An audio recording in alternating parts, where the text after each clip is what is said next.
Grabe, ang tagal ko na rin hindi nakapagturo ng mga bata sa choir. Siguro dati 2010, 2008 to 2010 ata ako nag-handle ng mga bata.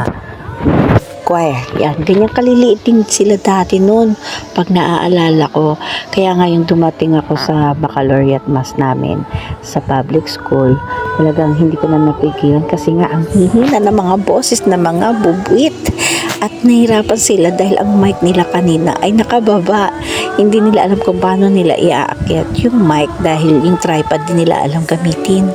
Nakakatuwa, no? Nakakamiss magturo din ng choir kasi hindi ko na rin maaasikaso yung ganyan dahil nakatutok ako sa katesismo.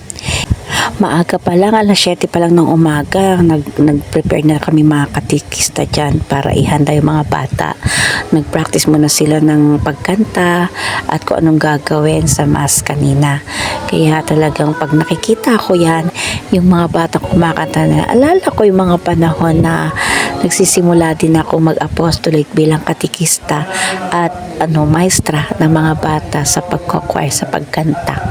Kaya talaga, na-miss ko rin talaga. Pero syempre, hindi naman natin pwedeng i-handle yung pagtuturo at pagkanta o paghawak ng choir sa mga bagets.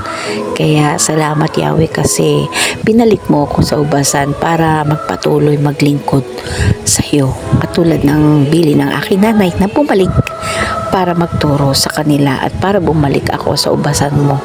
Salamat Yahweh sa muli mong pagtanggap sa akin.